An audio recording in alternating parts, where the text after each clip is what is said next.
welcome y'all to this session. This is the first time we've done one of these in a while. I'm Brian Moore, Local 493 Member Benefits Director. I was thinking Steve Berline might be here this morning, but I'll just go ahead and do the introduction for him. Steve's as many of you know Steve for a long time. He's the new president of Local 493, having taken over for Pete Carias. Steve wants everybody to have an update on a few things. First of all, this hall is in the process. We have an offer on it right now that's pending. We're not sure how it's going to turn out. We've had a couple other offers that didn't come through. It's for sale. Many of you came yesterday and returned today. Yesterday we had the ACs off because we're not really using the building for any functions anymore except for certain events and so forth. So we're keeping the ACs turned off, so it took a while to turn on yesterday and cool down. We left them on overnight, but the hall is have an offer pending at this point. We'll have to see what comes out with this particular offer for the sale, the prospective sale. So some of the topics of today's meeting are, number one, the main reason we want to have this is a lot of folks were either in the middle of doing the vacation sick time conversion to compensation or to pay, which is pensionable, and with the most recent MOU that changed. So we have a lot of folks that have accumulation of the sick time and vacation time and wanted to know, hey, what are my options, what I can do with it? So what we're going to do is talk about how you can structure your 457, adjust your deferrals to transfer that money, convert it into pay, and then into your 457. That's the primary reason of having this, because a lot of folks are in the middle of doing that. Some folks are getting ready to do it. Other folks were towards the end, so that's the main focus of this. But with the 457, some of the other things that we're going to cover are age 50 and above deferral limit increases that you're entitled to when you reach age 50. Also, when to use the catch-up provision, and that's probably even more important than ever before, and what those limits are because of the changes that have taken place. It's always been there, but folks may not have utilized it or may not have really been aware of how it works. Okay, now you need to put on your reading glasses because the font's a little bit different. At retirement, you'll have comp time, vacation time, and sick time. And what do you do with that? Well, you got a couple options. One, you can take a check and pay significant taxes on it. But the other thing that you can do is, especially with vacation and comp time, and that's really important because there was a change within our 401A plan recently regarding vacation and comp time. And one of the things that came out of it from working with the IRS and getting our 401A plan approval is vacation time and comp time are no longer able to be rolled over into the 401A at the end when you are terminating employment.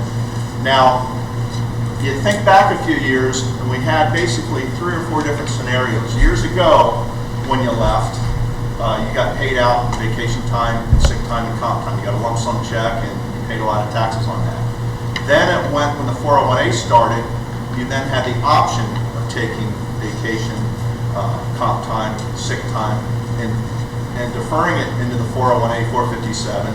And then it became mandatory because one of the things with the IRS approval of any 401A plan, which is really strict and they have a lot of conforming requirements, is that they didn't want you to have any options. So we had that option provision that was taken away. So anybody left had to roll everything over into the 401A plan. Now the IRS has said they haven't approved our plan yet. We're getting down to the short strokes and when that will take place. But one of the things they've said is that, well, there's still an option that exists with the plan.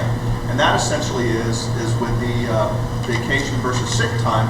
They said, well, when you actually look at how you use those benefits, vacation time and sick time, they said, you really don't have an option to be sick, but you have an option to take vacation or comp time hours. And I kind of scratched my head because I don't know if any of you, maybe you can get vacation days, I can't, but you can easily get a sick day. So, but that's kind of what came out of all that. So now the thing is that we'll talk about that vacation and comp time at retirement, the day you drop termination, what decision you have to make with that.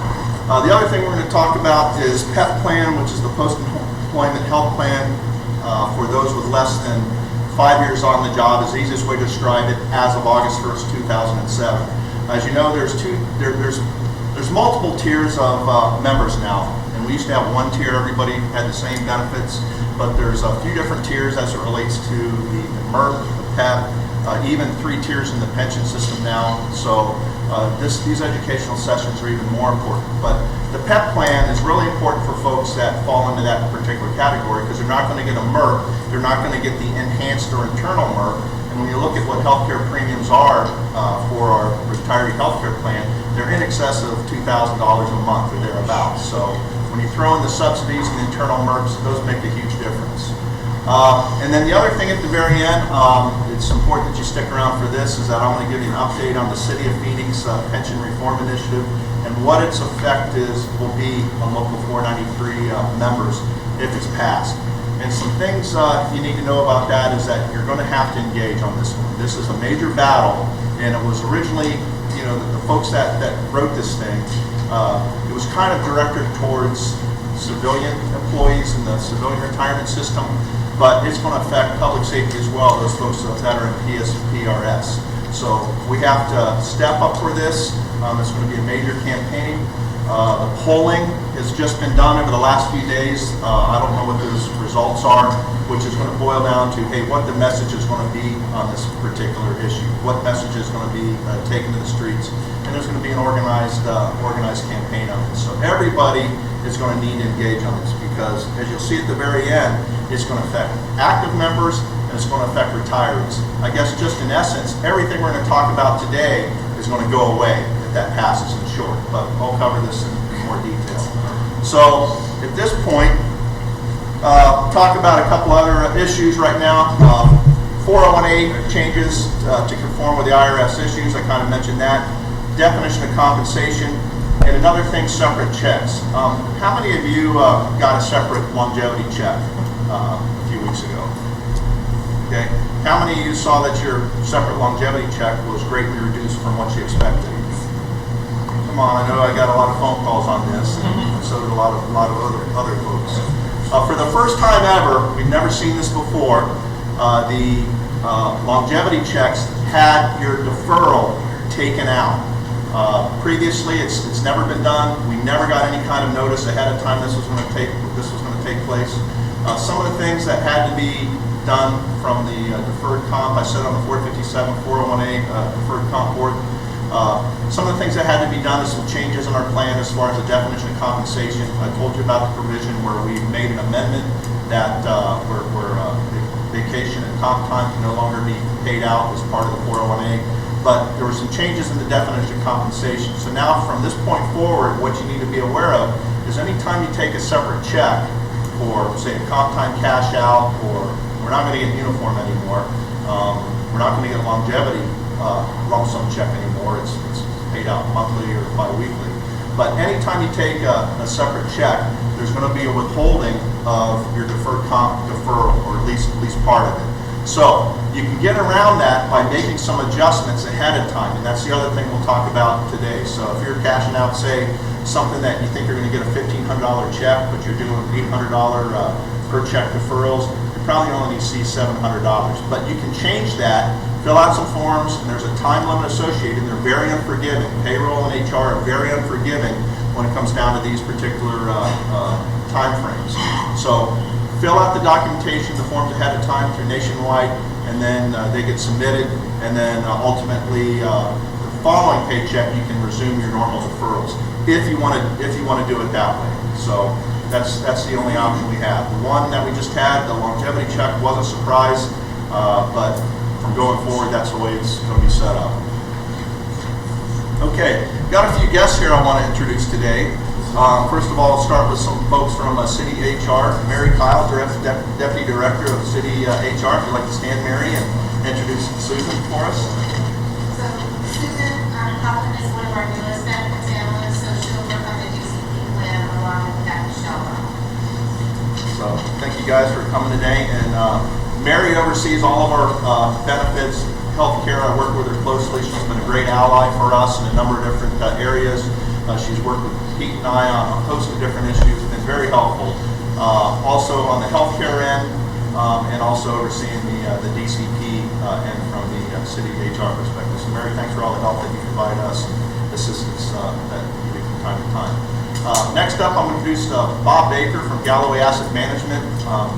Bob and that firm has been working with a number of our members, primarily from a financial wellness standpoint, as well as from the standpoint of the service purchases, helping to assist members with service purchase calculations, and making some good decisions as our 457 401A plan integrates with our DC, defined contribution plan, and the PSPRS plan. So Bob, you can stand up.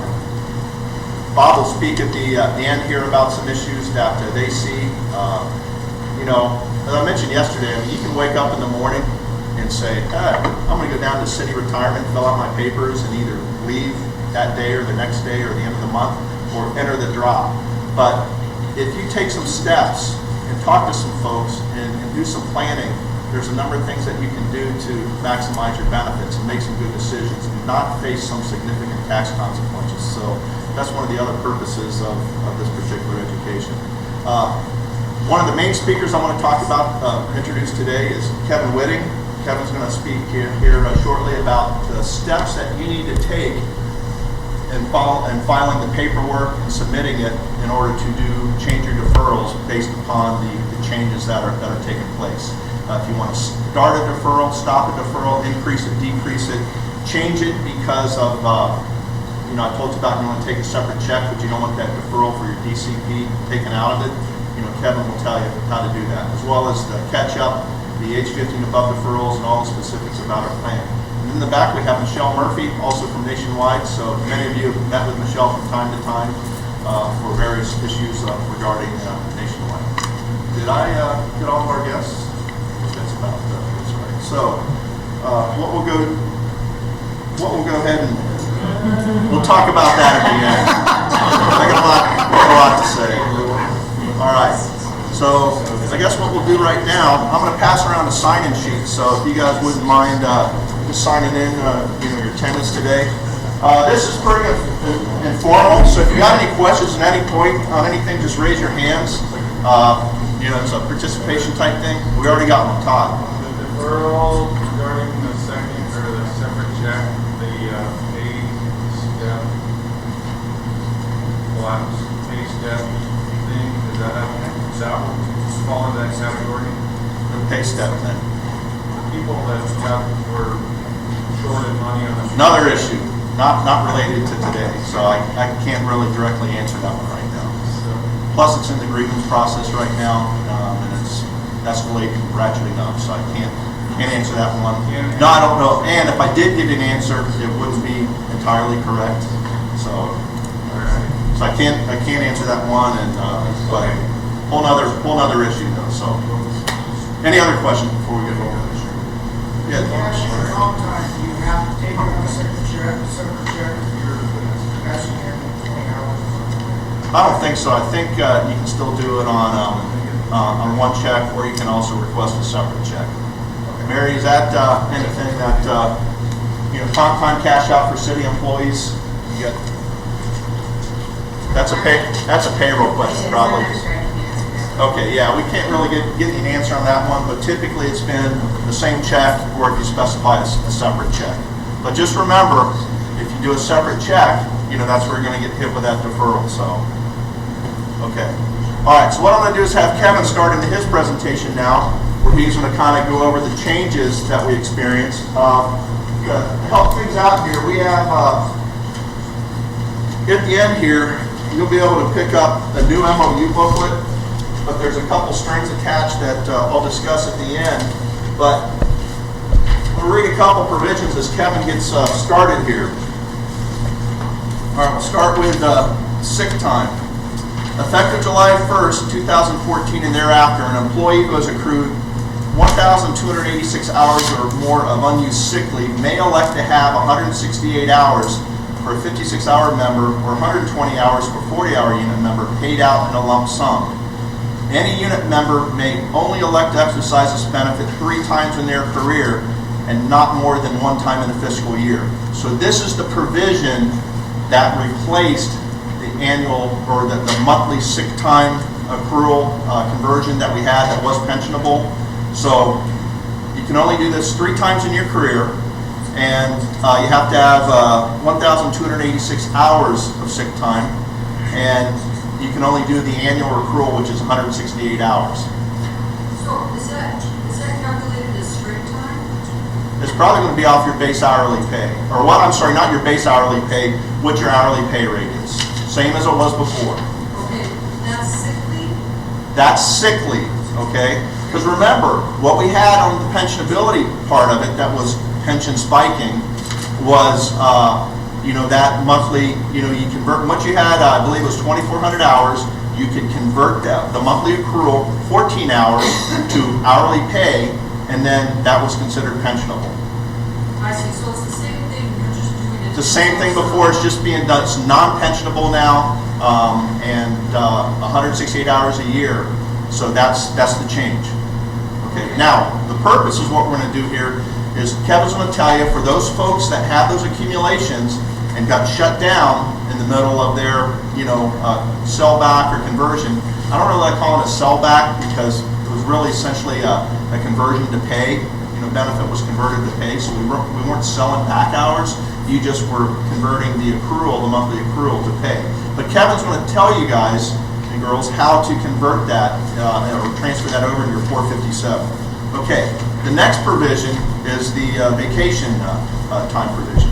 And what it says is, I'm reading it right out of the MOU, it's effective July 1st, 2014, an employee who has accrued 312 hours or more of vacation may elect to have 252 hours of vacation for a 56-hour unit member or 180 hours of vacation for a 48-hour unit member paid out in a lump sum or converted into their comp time bank. Any unit member may only elect to exercise this benefit 4 times in their career and not more than 1 time in a fiscal year. This payment is not considered final average salary for purposes of pension calculations. So what this is the vacation part of it. Now, I've already got calls on it from guys that say it's 312 hours, for 56 and 40 hours.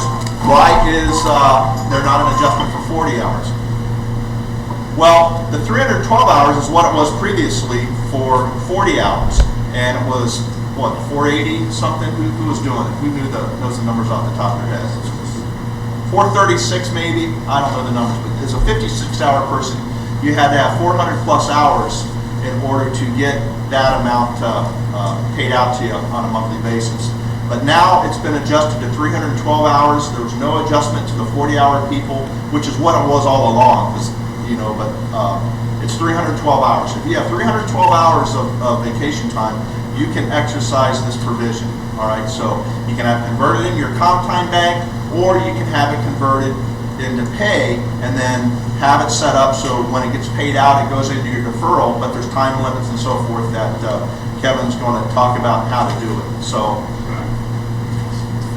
is it going to be like the old way where you only have to meet that 312 one time and then you can do it 3 consecutive years, whether you fall below it after the first year or not? Are you going to be able to do it 3 consecutive years?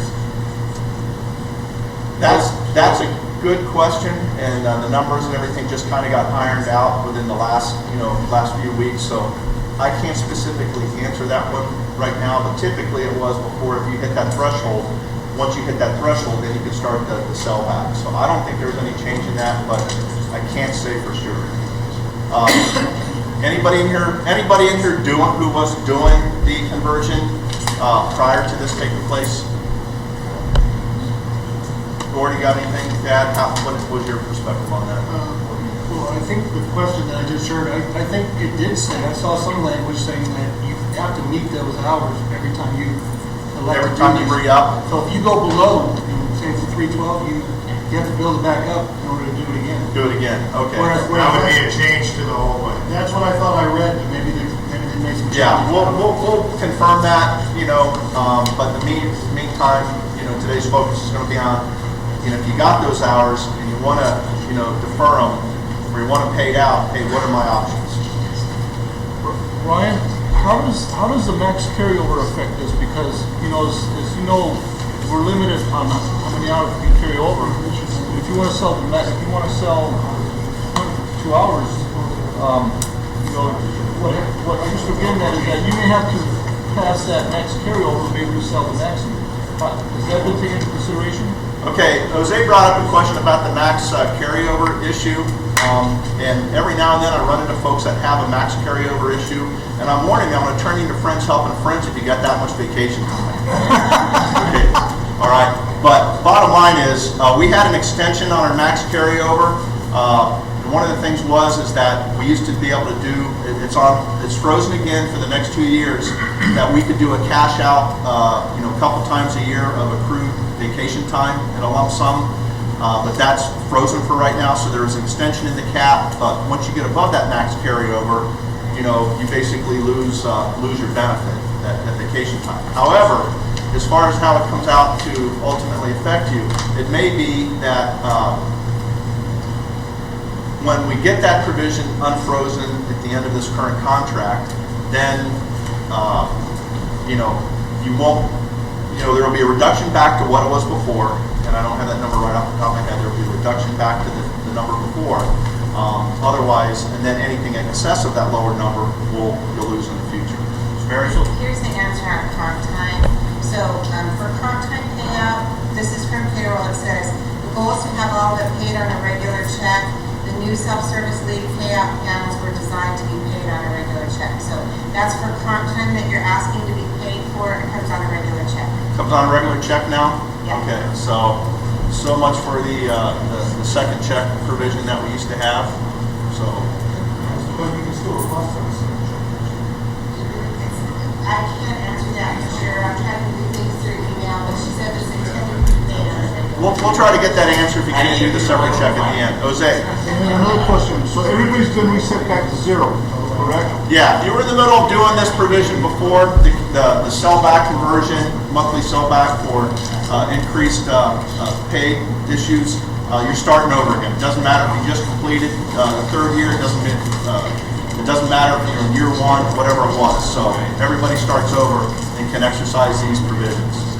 One other thing about this is that you can't do it in April, May, and June. So those are the blackout months. So you can do it any other month. So, but there's some time frames and time limitations that are a part of it, and Kevin's going to talk about that. Another question about this, Dana. One more thing about this, I'm sorry. It says, so you can do that 160 hours 3 times in a career? Or Yeah. So in a career, so I can do that 3 times this year and never do that. No, once a year, So once a year. no more than 3 times. So, right, in a career. And it's on your regular check, it's not a separate check, is that correct? It's my understanding it'll be on a regular check, and this is where you'll get hit with taxes unless you change your 457 deferral, which is what the whole purpose of Nationwide talking about, the time frames and so forth, because they have the documentation that needs to be submitted to payroll. So, any other questions about that change in our benefits for sick time and vacation time? Okay, if not, Kevin's going to tell you how to do these deferrals and the other provisions, catch up, age 50 above deferrals and so forth. So Kevin, with you. Thank you, Brian. Good morning. Good morning. So, pressing topic, we did this yesterday, and the topic that you all have as well is how do I convert the sick leave and the vacation. So let's start there before we actually get into my PowerPoint presentation so I can get all those questions answered. I know that's the focus of today. So, first thing I'm going to suggest you do if you're looking to take that leave and have it paid to you, call me. And why I say call me is because I'm kind of the first step in terms of getting that on your deferred compensation plan or getting that money deposited into your 457 plan. That is, if that's what you want to do. If you want it paid to you, then really the only additional step you need to do is go on to ECRIS. But we have different timing between Nationwide and your ECRIS system. So it's important that you start with me, tell me what paycheck you're looking to sell that or that leave time and apply it towards. And then what I can do is give you the time frame that you need to go into the ECRIS system. So logistically, this is 2 steps. It's contacting Kevin at Nationwide, telling me when you're going to be doing this, so that I can say, okay, let's apply it to this pay period. And then you will go into ECRIS during a specific period of time. And I don't know if this is going to be large enough to see well, but let me try this. This is what you will actually see in ECRIS.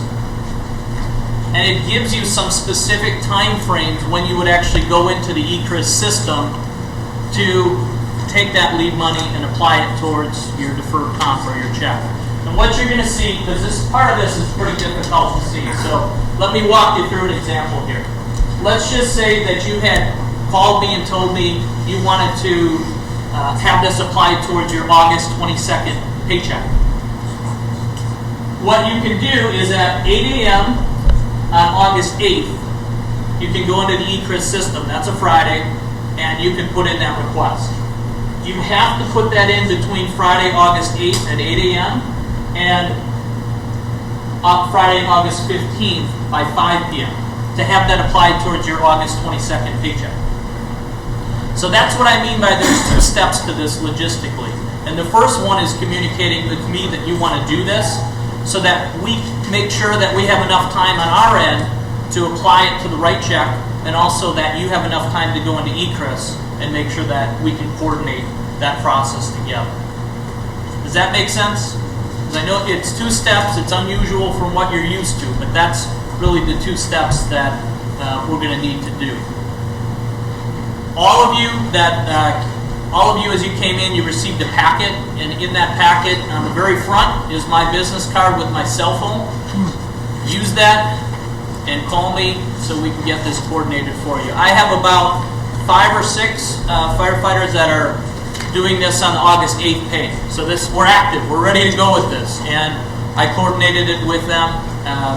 If you have concerns with the ECRIS system, because a couple of them did, I'll help you through that process as well. So we can sit down and go through that. What you'll need is username and password. That part, you'll need to provide, but I'd be happy to sit down and help you through the process.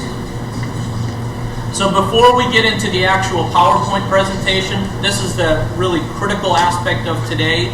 Any questions on the logistics behind this, how you will go about doing this? Yes? Members can do it themselves, right? On ECRIS? Through ECRIS, and do it through Nationwide also. You could technically go onto our website and do this. The concern that I would have is what you're going to want to do. I'll give you an example. One of the members that I helped through this process said, I want $10,000 to be applied towards my 8/8 pay period. But I don't want $10,000 applied to my 8/22 pay period. So what I do is coordinate it so that we get your 8/8 set up correctly, 10,000, and your 8/22 pay period back to 250 or whatever it was. That's the critical piece of contacting me so that we make sure that that's set up and there isn't any issue with your next pay period. Other questions? What are you trying to accomplish by doing these forms? And you're trying to see on taxes? By getting that, so if you're going to apply this to your 457, this lump sum $10,000, we trying to, so is that tax deferred if you put it in the 457? Good question. So the why. Why would you do this? Well, if you put that money in your 457 plan, guess what? Tax deferred. So that's the reason behind it. Really increase that retirement plan. That's the why behind why you would want to do this. And it doesn't mean you take it all and defer it. I had one member say, I'm going to be getting $10,000. I want a couple of that, so I'm going to take $8,000. The majority got deferred, pre-tax, helping towards his retirement plan, and he got a couple extra $1,000 on the paycheck. So that's the why behind this is really getting that money growing tax deferred for you, reducing your taxable income, and helping you save for retirement. Now, one thing to point out is there's some of you that may be in this room that may are completely maxing out your 457 plan. I'm really happy for you. Okay, but some of our members aren't. So some of the things that we talk about today may not necessarily apply or benefit those folks that are maxing out their 457. Those folks, when they do terminate drop, their 401A is going to be a big help to them for any unused sick leave to shelter that money. However, those folks that are maxing out, just a disclaimer at the beginning, there may be some other strategies that you may have to think about. If you're completely maxing out, you've done 3 years of catch-up, and I know a guy that had 17 years on the job that exercised catch-up over a 3-year period of time. That's a one-shot deal. Kevin will tell you about that. You only get one bite at the apple to do a catch-up over 3 years. Plus, if you're doing the age 50 and above deferral for 457, you're maxing out there. So, for those folks that may be in that situation, there's some other things you might have to think about. So, the bulk of this presentation is to focus on, hey, how can we make adjustments? What can we do if we've worked our whole career, saved up our sick time, did what we're supposed to do as good employees, have that vacation time that we were going to convert to pay over a period of time. Now what do we do with that? That's the main focus of today's presentation and why we're doing this. Great. One thing I'll piggyback on with what Brian said there. If you are one of those individuals that does max out the given year, so let's say you typically, you're over 50 and your maximum is 23,000, and I'm going to go through all of these numbers with you. But let's just say that you did this leave and you applied 10,000 towards your plan, and suddenly you reached 23,000 and it was September. What we do is we shut it off for you. So don't concern yourself with saying, am I going to over contribute? We shut it off for you. We know when you turn 50, we have those demographics, so don't concern yourself with over contributing. We'll take care of that side of it for you. Before I get into the PowerPoint though, any additional questions on the leave? Yes, sir. What months again are we able to cash? I know there are only a certain amount of months during the year that we can do this also, that 3 times and 4 times. Yes, so there's 3 months where you can't do it. April, May, June. Correct? April, May, and June are the blackout months. So 9 months. So 9 months. Yes. Other questions? Okay, so let's talk about the plans that we have available for you. So what I handed out to you today as well was a booklet, and that booklet looks like this. It's a green booklet, and it talks about catch-up provisions. And there's 2 different types of catch-up provisions that we're going to talk about today. And for those of you that are under 50, the maximum that you can defer is $17,500 in the year 2014. Now, for those of you that are earlier in your career, let's say you got 15, 20 years left, that number is going to go up. I started in this industry 14 years ago, and the maximum was about $8,500. So we've essentially doubled in the last 14 years. So this will not be a static number. Our hope is that that will continue to go up. That's kind of a Department of Labor IRS issue. For those that are over 50, your maximum is $23,000 for this year, 2014. Again, we expect that number would go up over time. And then on the 401A plan, you see a really big number there, $52,000 annually. Any guess as to when that might come into play in your career? Retirement.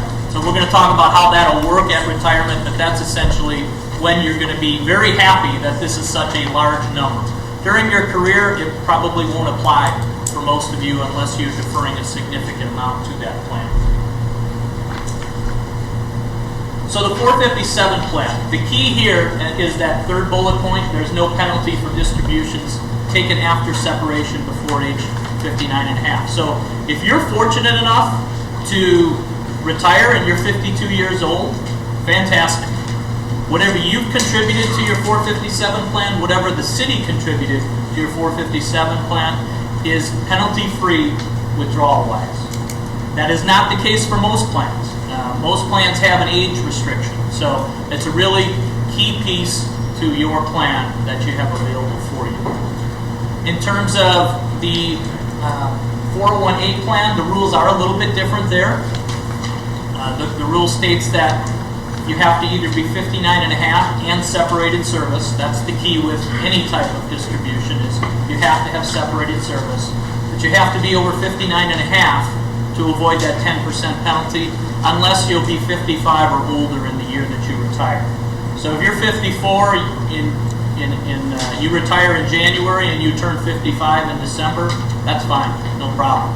Where the issue could come into play is for those of you that don't turn 55 until after you have officially, until the following calendar year that you've turned, that you'll be 55. There, a 10% penalty would apply if you were to draw on the monies that are going to be in your 401A plan. Kevin? Yes.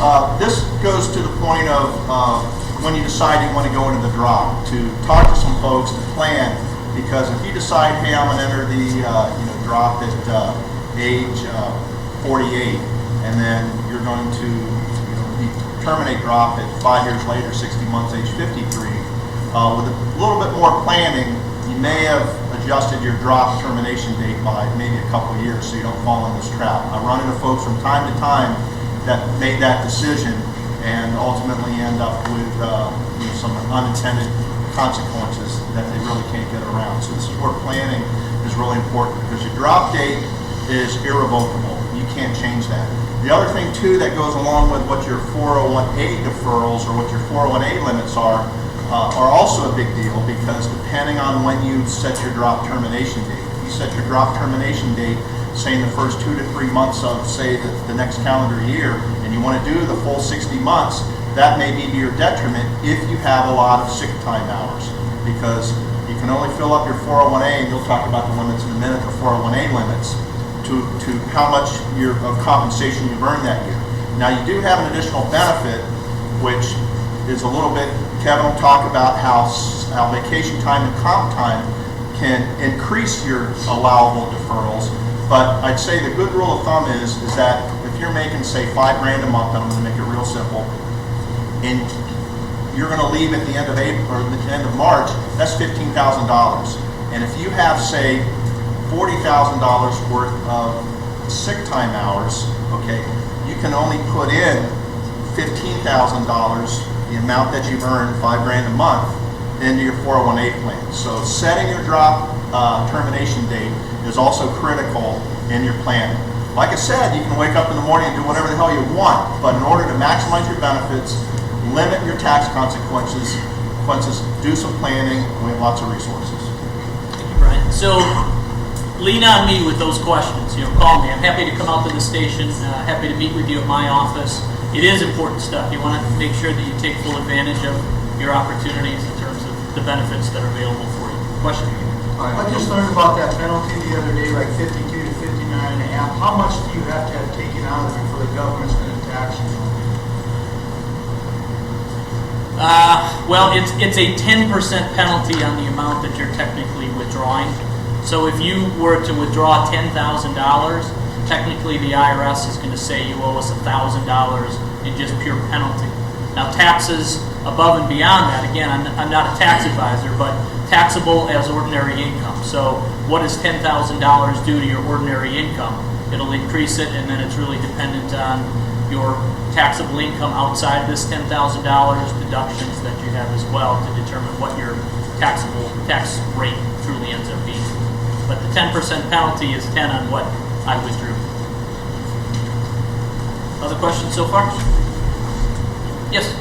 If, going back a step to sick leave and vacation, if you do sell that back and you have an outstanding loan with Nationwide, then you apply that money?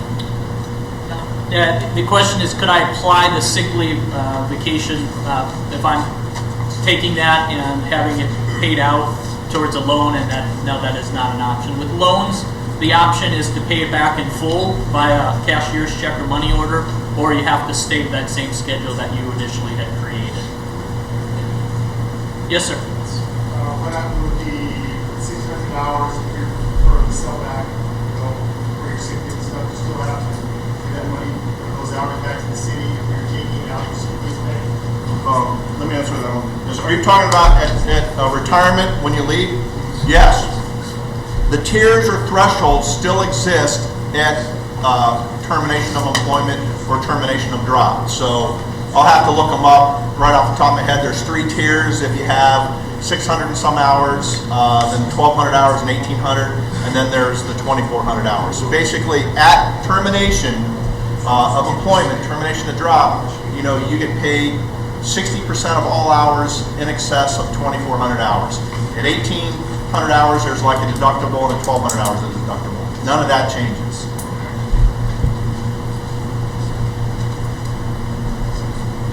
Okay, so let's take a look a little bit closer at the catch-up provision. So within this green booklet, there's an explanation of the 2 types of catch-ups that are available for you and a couple of scenarios, but I'm going to go through a couple of them with you. So the traditional catch-up may allow you to raise your ceiling from $17,500 up to $35,000. There's some criteria that has to be met for you to be eligible to take part in this. And one criteria is you have to be within 3 years of eligibility to retire. Doesn't mean you're going to retire. You just have to be within 3 years of eligibility.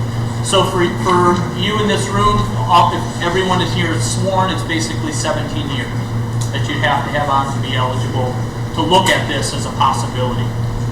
The other thing that I have to do, and what you'd want to do, this is another scenario of when you'd want to reach out to me, is I have to determine whether you're eligible from the standpoint of how much have you contributed throughout your career versus how much you could have contributed.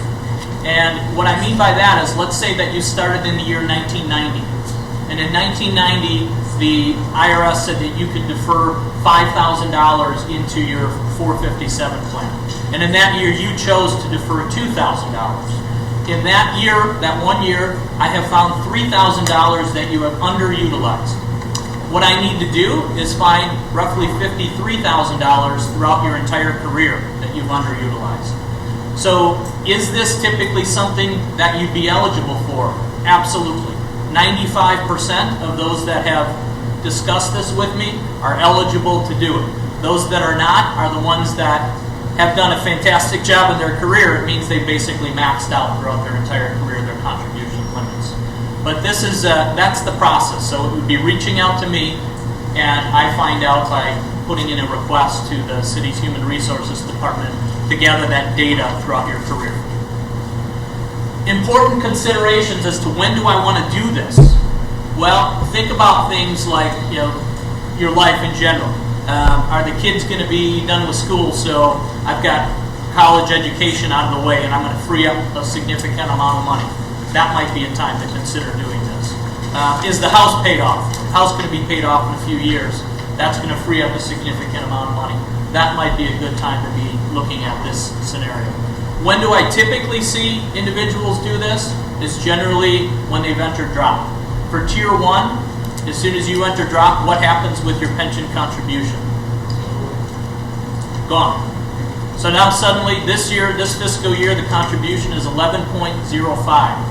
You suddenly have a significant amount of money on your paycheck. What would be a good opportunity or what would be a good option for you to do with that money? This is when you might consider the catch-up option. The other time that I see it applied, not at the beginning of drop, but at the end of drop as well, someone's last 3 years. And why that typically comes into place is if someone has a significant amount of vacation and compensatory hours, when you exit drop, you're going to have that opportunity to have that applied to your 457 plan. And wouldn't it be nice in that final year to have a $35,000 ceiling to apply that to, so that Uncle Sam doesn't take that money from me and tax me on it as soon as I'm retiring? So those are kind of some scenarios or think about.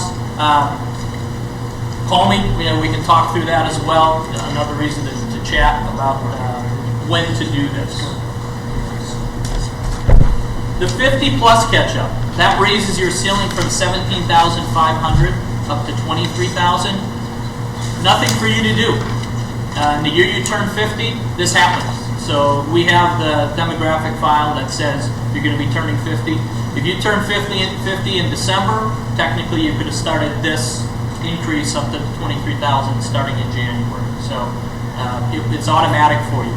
What you can't do is participate in the 50 plus catch-up and the traditional catch-up in the same year. And going back to that traditional catch-up, the key there is it's 3 consecutive years.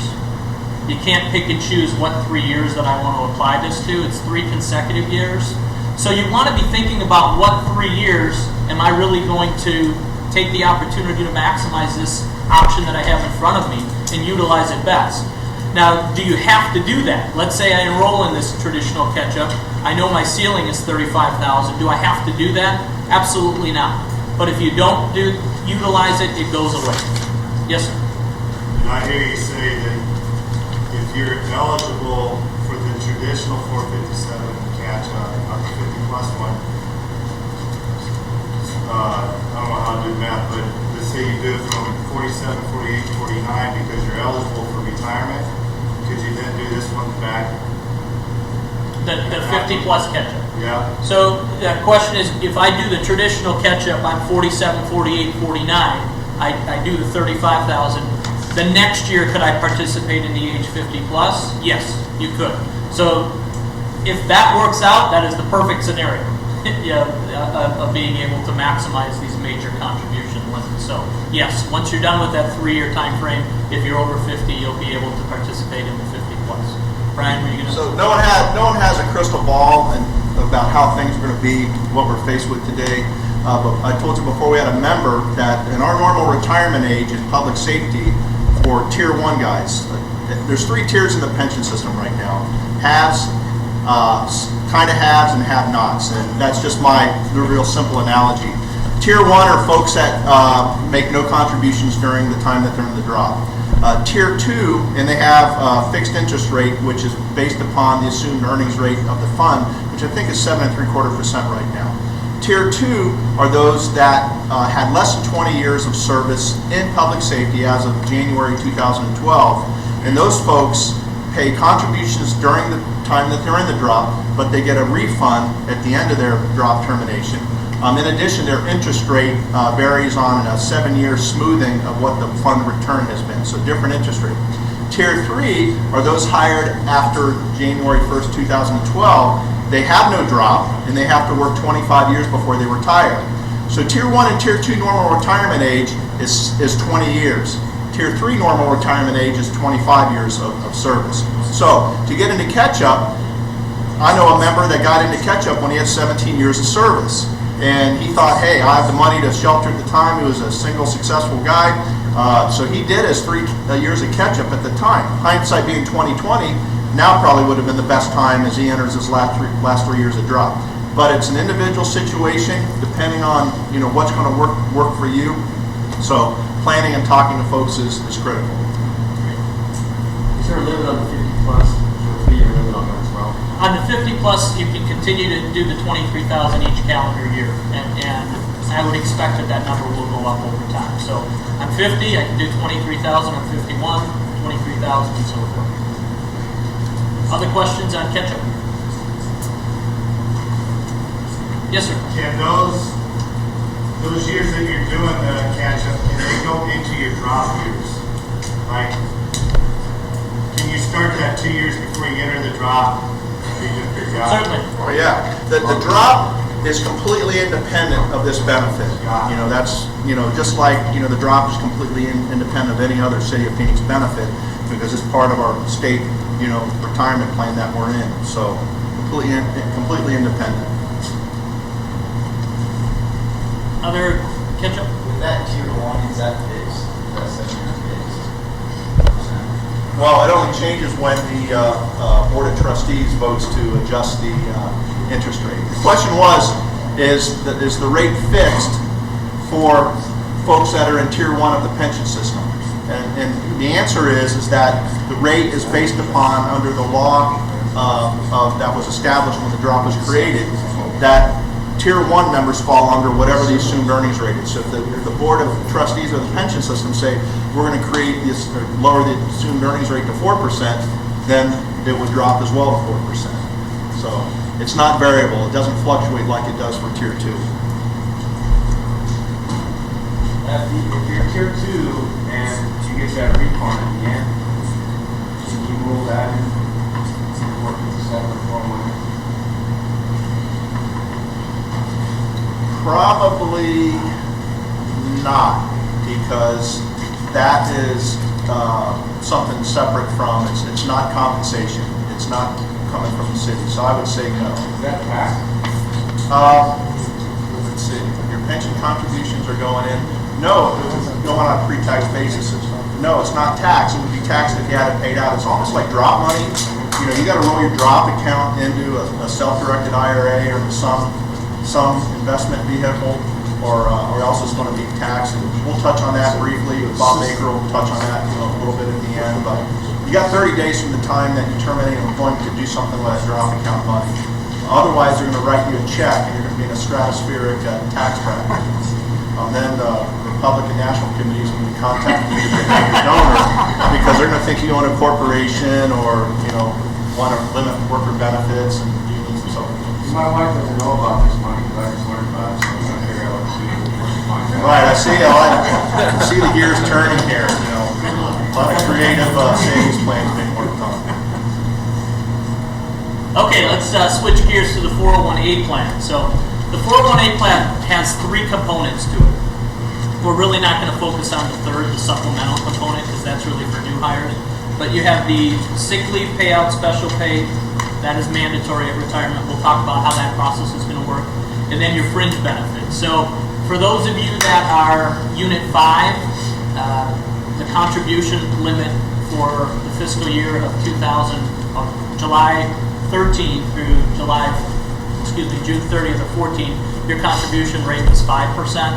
As of this most recent pay on Friday, it was reduced to 4.55. So you will see a slight reduction there.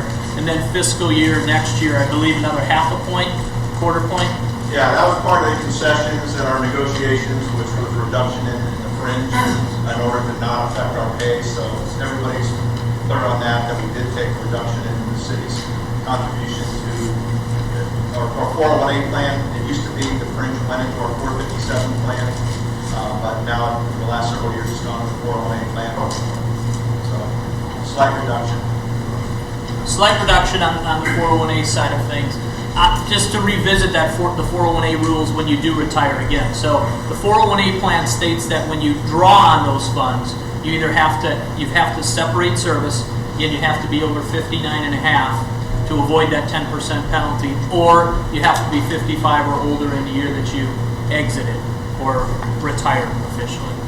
There is a clause that if you take equally substantial payments, very complicated clause. I've only, in my 14 years doing this, I've seen two people actually have this work for them, that you can avoid that 10% penalty, but that would be something to visit with myself or Bob or Tamara over at Galloway to talk about if that, if you're in a situation where you think you need some funds from that 401A and you're trying to avoid that 10% penalty.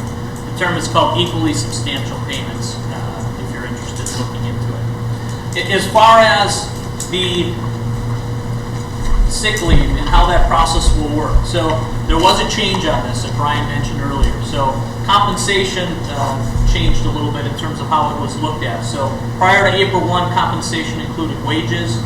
After April 1, this is for those from a retirement perspective standpoint. Now compensation includes wages, vacation, and compensatory leave. Now, what I mentioned, again, this is specifically for those that are really going to be retiring and how that sick leave is going to be applied to their 401A plan. Do you recall that large number that I referenced earlier? Does anyone remember that number? $52,000. This is where that comes into play. So let's talk about a scenario, and Brian referenced this about when you might retire. Let's just say that you retired in January, and in that month, your compensation was $5,000. So if you look at this statement here, compensation includes wages, vacation, and comp. So the rule states that the maximum is $52,000 or whatever I have earned in compensation. That's my ceiling for the 401A plan, the lesser of the two. So if I had $5,000 technically in compensation, what is the maximum that I'm going to be able to have go into my 401A if I retire in January? $5,000. Now what changed in April is vacation and comp will add to that total. And let's say that you had $30,000 of vacation and comp. That now will raise your ceiling from 5 to 35,000. What is probably the easier thing to do, as Brian mentioned, is probably retiring April, May, June, or there going forward, so that you don't have to concern yourself so much with this ceiling, and you get yourself to that $52,000 level.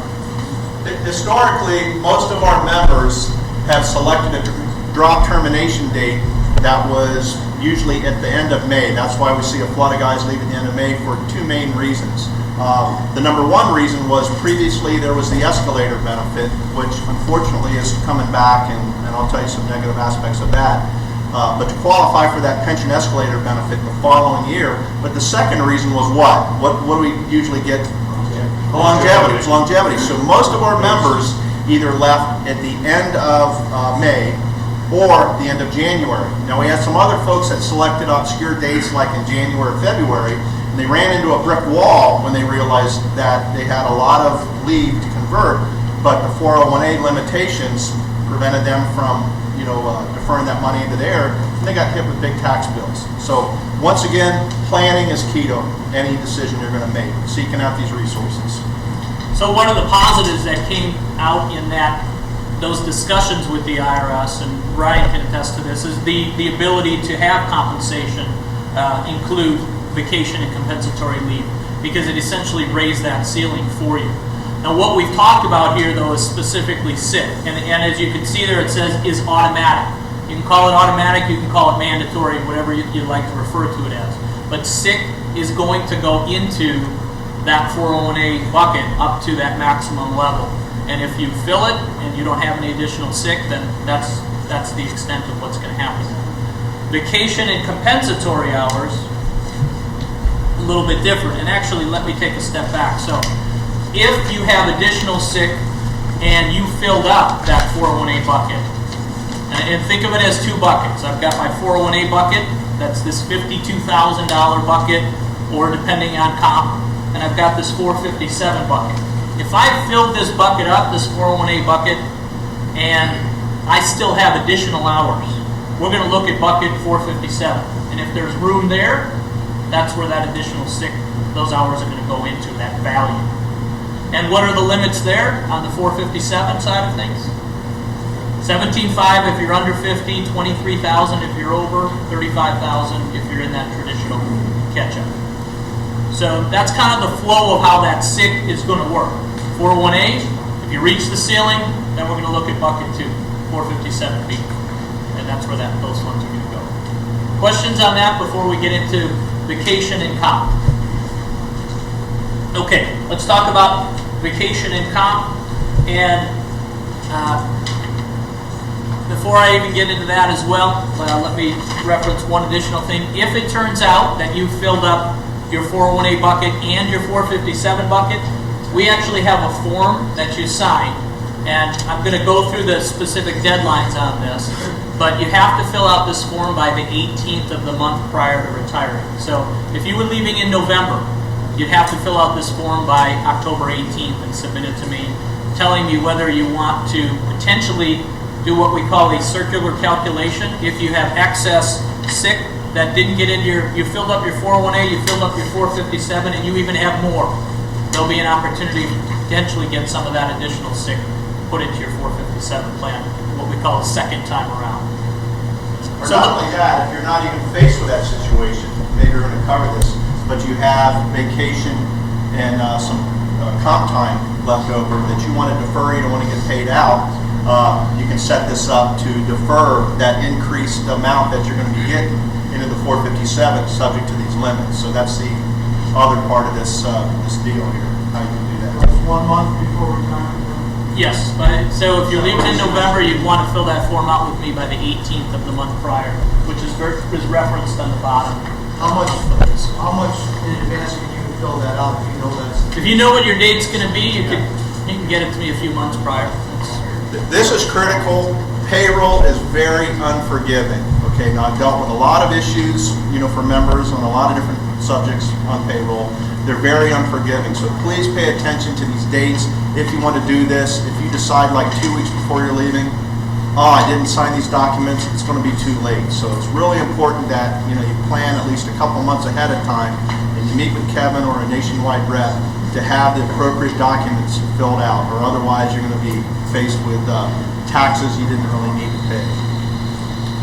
So vacation and compensatory hours, what's been the big change there? You now have the option to elect to defer the value of those hours up to the maximum levels that the 457 plan can hold. Let's just say that you don't get to me and fill this form out by the 18th of the month prior to retiring, and you had $20,000 of vacation and comp. Where's that $20,000 going to go? Check. You're going to get it, and you're going to be taxed on it. So it's really critical that you reach out to me. My suggestion, 3 to 6 months prior, if we haven't talked, call me and I'll come out to the station, or we can meet at my office. The pay component in terms of FICA applicability, you can see the numbers there. It's really depending on which plan, as well as when you were hired on, whether FICA will apply or not. The FICA not applicable to sworn officers on the 401A side of things for fringe, depending on when, if you're hired after April 1 of 1986.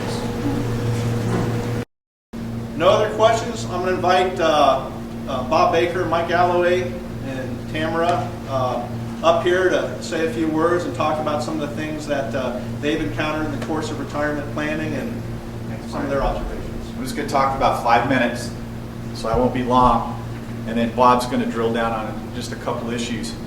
I just want to highlight a couple of things we're seeing that if people don't get it right, they cost them a lot of money. So at the end of the day, how many in this room, after sitting through this class, feel like they've 100% got it down and they're done? No hands. Well, it is complicated and it's changing, and it's very difficult. What we're seeing is people retiring, not taking advantage of the benefits they already have, and losing tens and tens of thousands of dollars on a regular basis. Let me just give you a couple examples, and Bob's going to drill down on these. But basically, on the sellback, you have to meet to get your 60%. You have to get the top tier. There's guys leaving a month short of that, where if they had just stayed an extra month, they could have put a significant amount more money into their pockets. They just didn't know. People going into drop and then finding out they had buyback time. We've had people in our office to come in to try to buy back time, but they wanted to drop a month or two before that. Can't buy back the time. So these mistakes are being made over and over again, and they're costing people a lot of money. A couple of the questions I heard earlier today, somebody was talking about rolling their drop into an outside RIA. Depending what your age is and how you do that, you can be subject to penalties. And someone else had brought up how the payments work, and I think Kevin answered that you can make adjustments to your payments. That may not be the case if you roll it into an outside RIA. So there's a lot of moving parts here, and I want to tell you about a couple things that you probably don't know about. Raise your hands if you've heard that the City of Phoenix Fire awarded a contract for a financial wellness program. Anybody? 2 hands. Okay. Well, those are the smart guys in the room. Anyways, what the city foresaw a couple of years ago, and how long ago was this that you guys started on the financial wellness? Smart guy. How long ago were the seeds planted on starting the financial wellness thing? It was about 3 years ago? Yeah, so it's been a few years. Basically, I'm going to give you a 60-minute explanation of a program in about 2 minutes. Basically, City of Phoenix went out to bid for an RFP. Our company responded to that RFP, and we were awarded the contract. So you guys have a new program that's getting ready to roll out, and it's going to work similar in the fact that every year you guys kind of get your health checked up on. Well, this is going to be like an annual checkup for your physical fitness and your benefits. I mean, financial fitness and your benefits. Basically, some of the components of the program is going to be unlimited financial counseling. That'll be throughout the year. There's going to be annual training, and a lot of the things we talked about today I anticipated will probably be in the training module for this year, and that's going to be in your company battalion training modules. There's going to be workshops for buying back time. There's going to be classes and workshops before you go into drop to make sure you don't make a mistake going into drop. We have a reasonable percentage of people that are kind of, once they get into drop, then they're figuring out maybe they didn't do it exactly the way they should have. Maybe they should have bought back some time. Maybe they should have waited a little bit longer. Maybe they should have lined up their exit date with the COLAs so they didn't miss out on a COLA. So there's a lot of information out there, and the goal of the program is going to be to get all that information to you and get you the constant updates in a format that you can understand it and take advantage of it. It's kind of a shame for the union to negotiate all these benefits, and then on the way out the door they're not taken advantage of just because you may not be aware of some deadlines or some dates or some requirements. Pete Garias, your local president that just retired, spent a lot of time in the last 6 months trying to put this program out to an RFP. I was just back in Cincinnati at the IFF biannual convention. He actually got a Lifetime Achievement Award. And I don't know if you guys know this or not, but basically the International has picked up this Phoenix Financial Wellness Program as a model, and they're actually in the process of trying to spread that around the country now to different locals. Our company, Public Safety Financial Galloway, has also entered into a contract with the IFF International, the Financial Corp, and to try to help roll this program out across the country. There's a task force that's been put together to kind of oversee this program. Pete Grice is actually on that task force, so he's going to be involved in a lot of this stuff, even post-retirement. We've been here a while. I'm not going to go into a ton of detail, but I'm going to let Bob come up and bring up a couple points. What I want you guys to take away from this is if you need help, give us a call. This program is going to be rolling out. I'm sure you'll be getting communications from the department. And when we did the beta test on it last time, we got a lot of positive reviews. The only negative feedback we got was the class wasn't long enough. So we've actually added a half hour to the class. So when you guys see it, I don't know if it's going to be in the fourth quarter or if it's going to be first quarter next year. That's up to the Fire Command staff and the training schedule. But it is coming soon to your department. Guys, I'm just going to touch on a couple things that Kevin touched on, just to reiterate a couple of them. First of all, one of the misconceptions with your buyback, you get 60 cents on the dollar after you reach a certain threshold. But you have to look at how you accumulated that time. You accumulated that time. Look at your paycheck over, let's say, a 25 or a 30-year career. You started out making X number of dollars and you finish up making quite a bit more. That's the way our careers went. So when you look at it, you're almost getting 100% sellback regardless of how you do your specific sellback. Like for instance, now that we can sell back sick time 3 times in our career or vacation time 4 times in our career, you got to be careful that we don't go below your threshold of getting the 60 cents on a dollar, because that number is so much bigger than what you're going to get 100% for. And we're getting that call. Tim Hill brought it up earlier. We're getting that call constantly right now. Well, I'm right at the threshold. Should I sell the time back? I can tell you the answer is going to be no, regardless of the rank. So if you're at your 2,400 hours and high enough to do your sellbacks, then go ahead and do them. But we don't want you falling below the 2,400 hour threshold. Go ahead. I was told about that once you reach that 2,400 threshold, that even if you fall below it, you still get paid at 60%. If you would have it out, you still get 60%. I don't believe that, Brian. What was that question? If you had 2,400 and you fell below it, you don't get the 2,400 sellback, correct? You have to be at it or Correct. above it. You gotta be at 2,400 hours to get that full percentage. 2,400 The or whole full. program, if you fell below 2,400 while you were doing the 6-year sellback for sick leave, you could stay in the program. But you have to be, for separation, you have to be at 2,400 or less. Right, absolutely. Separation. Correct. So what we're saying is if you're going to do a sellback for your dollar for dollar under your new contract, make sure you're at your max threshold when you leave. So really, the people that it affects the most are the people that are closest to getting out of here.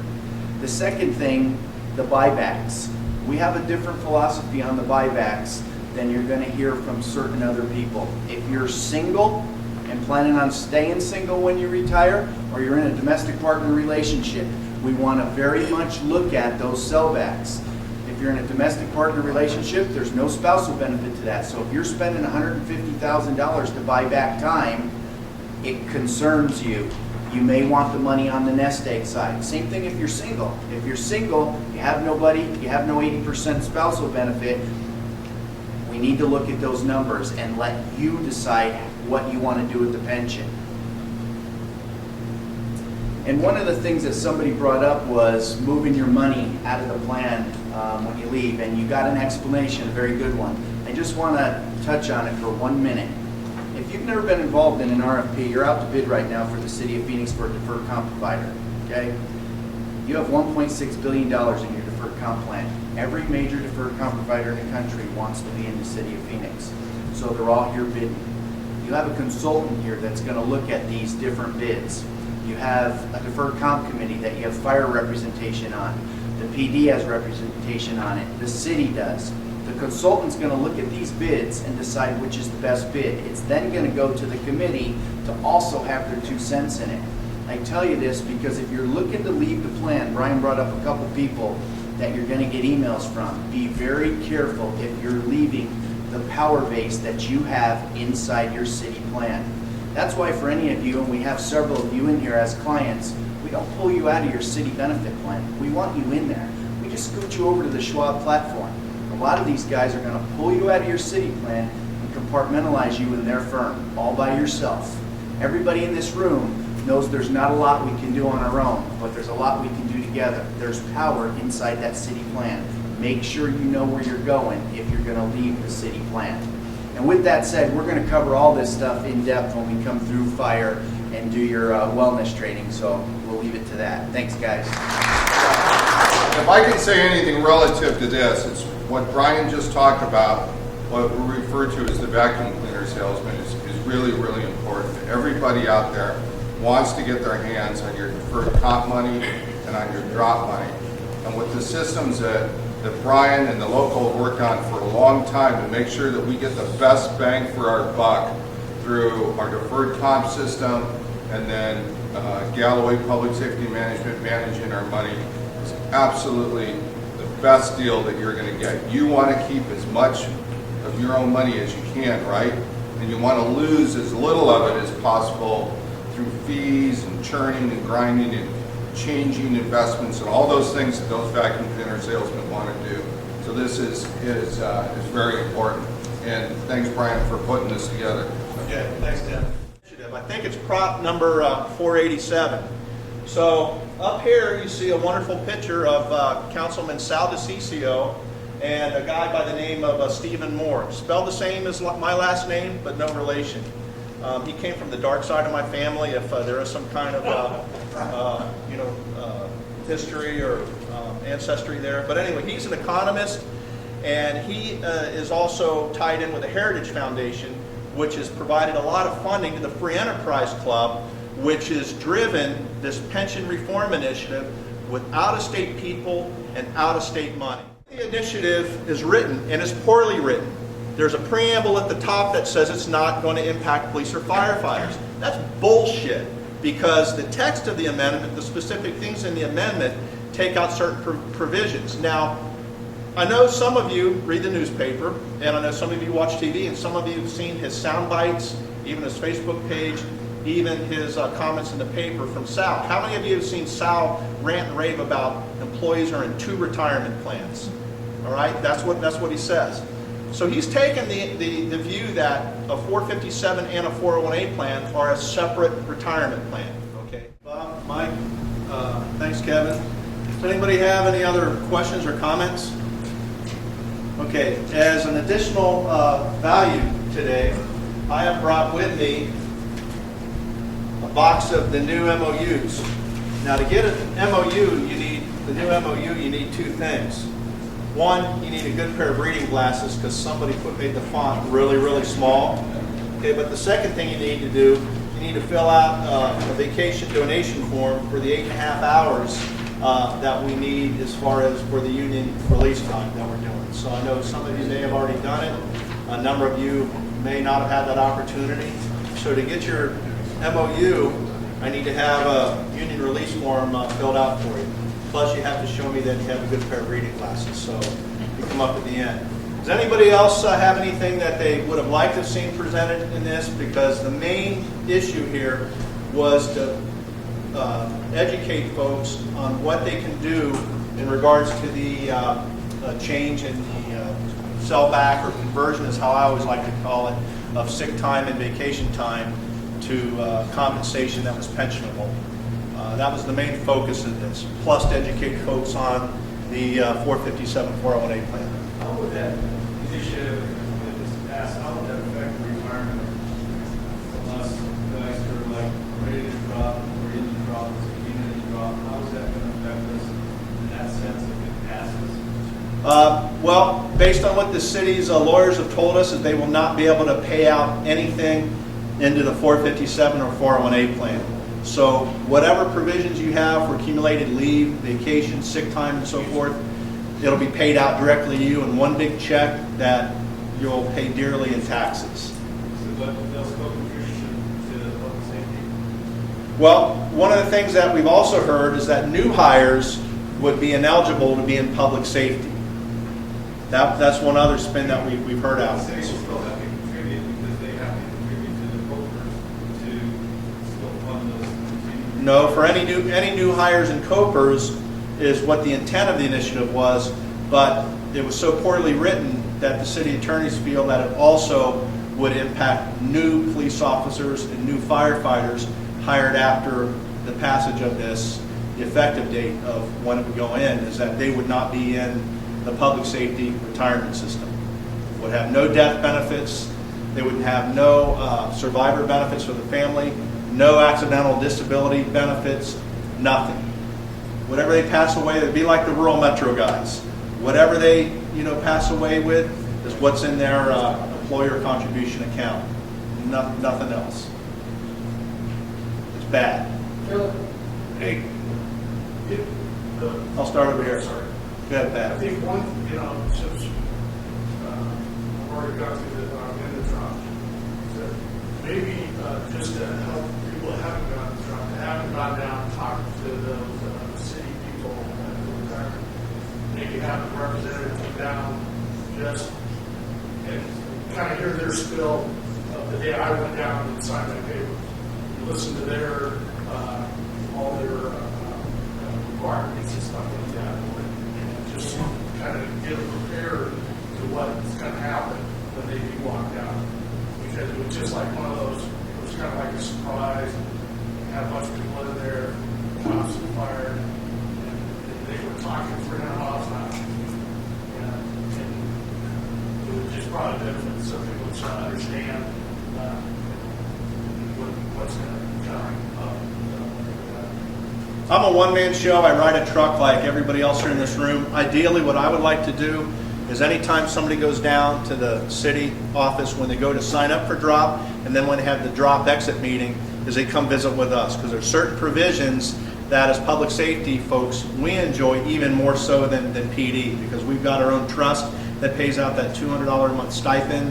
There's some tax provisions regarding health insurance that we can take advantage of, and they don't do a really good job of explaining that stuff down there. It's a large group, as Pat mentioned. So that's another part of the planning process too, visiting them ahead of time. They can do calculations for you ahead of time. You can also do your own calculations if you're trying to figure out ballpark what you're going to get. Just bear in mind, the city has been hit with a financial tsunami over the last few years, which means a great reduction in employees in all departments. Same thing for the retirement office. Things aren't being done as what we enjoyed 5-6 years ago due to the cutbacks in personnel. Hey, one of the components of the new wellness training program is there's going to be a monthly class for fire only, for coming out, for separating, and one for going in to drop, and then also one-on-one meetings to go through that stuff, not at 300 miles an hour. So, and then the only other thing I wanted to add is I did a tour as the chairman of the pension system at PSPRS. Brian Tobin is there now. Your pensions are under constant attack, and it's brutal. And they get blocked to the left, and they're going around the right. The only line of defense between you guys and losing significant benefits is the local, is the union, and the PFFA. And the threats are real. I mean, how many people here in the PAC fund, raise your hand? Okay, most of you. If you're not in the PAC fund, I'd really encourage you to consider that, because that's the money that's used to try to combat these guys. I mean, General President Schaeberger announced that the Koch brothers have $700 million in funding for this round. That's a lot of money. And they're hitting certain states that they think are vulnerable. Arizona's on the vulnerable list. You know, the only line of defense you guys have is that PAC fund, and then, you know, volunteering at the local once a year and pound signs or do the door knocks or whatever. But, you know, if we don't mobilize as a profession, they are going to mow us over. It's not if, it's when, because they get to come back every single year. So anyways, that's just the situation and the reality that we're in right now. In previous, you know, decades, we maybe the economy was great, we had a lot of clout, and we couldn't control that. You got to remember, at one time, a majority of the PSPRS board was members in the system. Now the governor has changed that, and there's only 2 of 5 votes on the pension system now that are firefighters and cops. So the whole dynamic has changed. So, and I know the locals are involved in it every day. We see it with unions all across the state and in California. And so anyways, the locals need help. It's not just your union dues anymore, because this is a brutal effort to take away what we've spent 20 or 30 years earning. And it's not fair, it's not right, but that's what's happening. Any other questions? There were a couple other hands that were up. Doug? When's it pounding the signs or pounding and knocking on the doors? When's all that supposed to start? We're waiting to find out what the message is going to be. So the polling was done, which they do a select group of phone calls to registered voters to find out, you know, what, you know, is the message supposed to be. We do know from polling a few months ago that impacting firefighters and cops' pensions was a big hot button with folks. So you probably figure that, you know, police and fire are going to play a pretty big public role in this election campaign. I'm just saying we should get out there as soon as possible. So we will. As soon as we find out the message is being, you know, find out what the poll is, what the polling comes back is, and the political consultants kind of focus the message based on that. So stay tuned. Yeah, are the cops going to jump in, or are they going to sit on the sideline like they always do? Well, I've got 2 retired cops that I know of that are here, and there probably aren't, but it'd be safe to probably say that if there's 250 signs to be put up, and 50 of the cops will probably end up putting 250 signs up at the end of the day. I'm sorry, guys. You know.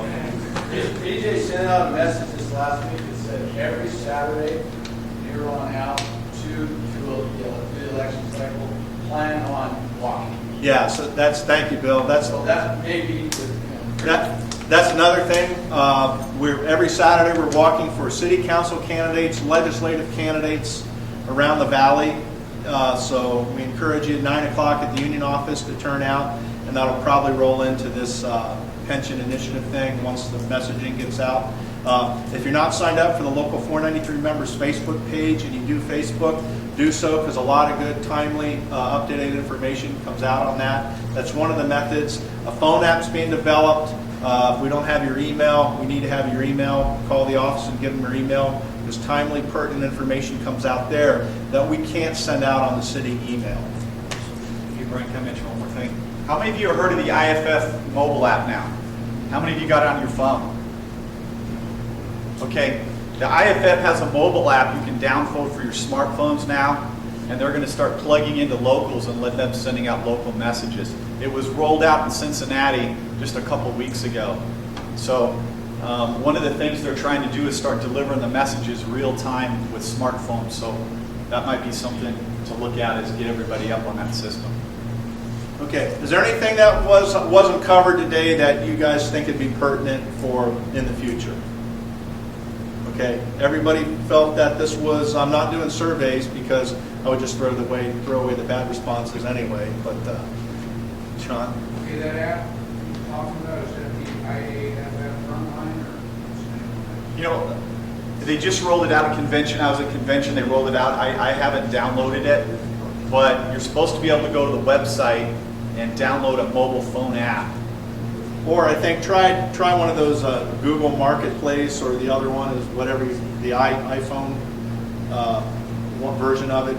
And then Local 493 is working on a similar type app here right now. PJ just sent me a link to try it on my Android phone. So, speakers, a big round of applause here. And come up and fill out your vacation donation form, and you'll get an MOU. Thank you. Already filled that thing.